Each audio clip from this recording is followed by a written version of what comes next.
2019 मध्ये पूर्ण बहुमत येऊन सुद्धा तुम्ही राज्याचे मुख्यमंत्री झाला नाहीत।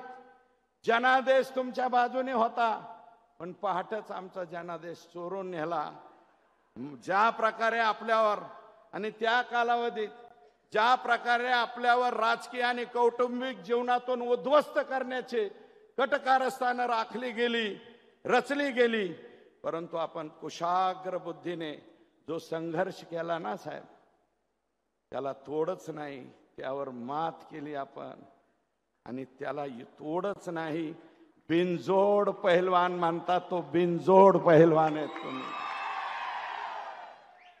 आपल्याकडे हगाम्यात फिरतात ना, दुसरा पहिलवानच उठत नाही। आता हा बिनजोड पहिलवान झालेला आहे, झालाय का नाही, हो की नाही? आणि मला अभिमान आहे साहेब, आपण विरोधी पक्ष नेता असताना भाजपाचे 106 वरचे 26 त्यात मी सुद्धा होतो, आणि मला निवडून आल्याला तुम्ही आणि पंकजाताईंनी दोघांनी खूप चांगली मदत त्यावेळेस केली होती। आणि आमदारापैकी, एवढ्या आमदारापैकी एकही आमदार कोणाच्या दारात गेला नाही, कोणाच्या समोर जाऊन ऍडजस्ट व्हायला गेला नाही। तुमचं नेतृत्व होतं, हे आपलं राजकीय कौशल्य आणि व्यक्तिगत जिव्हाळा असल्याचं सर्टिफिकेट होतं साहेब। नाही तर लय आमदार इकडून तिकडं तिकडून इकडं। तुमच्या प्रेमामुळं साहेब एकही माणूस फुटला नाही हो, बाकीचे नाही तर लय काय आता फार कोणाचे घर पाडा, कोणाचं काय करा, लय केलं, पण तरी बी कोणाचं आमच्यासारख्यावर 30-30 केसेस झाल्या साहेब त्या कालावधी, 30-30 गुन्हे, आणि रात्री 11:30ला पोलिस पाठवायचे नाहीत का घरात म्हणायचे। इतके वाईट दिवस काढले साहेब आम्ही, पण कुणाच्या दारात गेलो नाही। आणि अध्यक्ष, शेवटचं मुख्यमंत्री महोदय, मी दीवार चित्रपट पाहिला होता।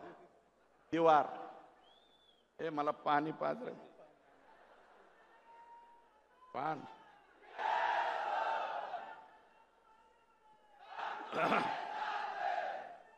दीवार पिक्चर बघितला होता साहेब मी कॉलेजच्या जीवनाच्या काळात। त्याच्यामध्ये अमिताभ बच्चन आणि ऋषी कपूर, शशी कपूर हे भाऊ भाऊ असतात। माझ्यापेक्षा तुम्हालाच जास्त पाहिला। निरूपा राय त्यांची आई असती, शशी कपूर इन्स्पेक्टर दाखवले, आणि अमिताभ बच्चन जरा झंटा भांटा दाखवला। तर अमिताभ बच्चन शशी कपूरला म्हणतो, मेरे पास गाड़ी है, नौकर है, चाकर है, पैसा है, धन है, दौलत है, तेरे पास क्या है?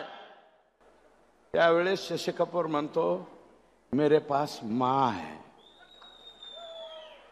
मेरे पास माँ है। तसा आईचा आशीर्वाद तुम्हाला आतापर्यंत भेटतोय साहेब, तुमच्या इतका नशिबान कोणीच नाही। माझी आई गेली, माझे वडील गेले, पण माझी दुसरी आई मात्र जिवंत आहे। आणि माझी आई मी लपवली नाही साहेब। सभागृहामध्ये तुम्हाला विचारलं मी, माझ्या आईचं नाव घेऊ का? मी माझ्या दुसऱ्या आईचं सुद्धा नाव घेऊ। माननीय साहेब, आता मला त्यावेळेस बऱ्याच जणांना आशा होती, याला काहीतरी मिळतंय काय नो, याला काही मिळतंय काय नो, काहीतरी मिळतंय। पण मला तुम्ही नाही मंत्रिपद दिलं, नाही काही नाही दिलं, तरी मी म्हणतो, मला मंत्रिपद नको, मला पालकमंत्रीपद नको, आणखी दुसरं काही देऊ नका साहेब, फक्त हे 4 TMC आणि तिकडचं 3.5 TMC। आणि हिनवतेच साहेब, मला हिनवतेत, याचं काय मुख्यमंत्र्यापाशी, याचं काय मुख्यमंत्र्यापाशी। मला म्हणते तेरे पास क्या है? तर मी म्हणतो, मेरे पास देवेंद्र फडणवीस साहेबाचा आशीर्वाद आहे, आणि हा आशीर्वाद असाच ठेवा एवढीच विनंती करतो आणि थांबतो। जय हिंद, जय महाराष्ट्र।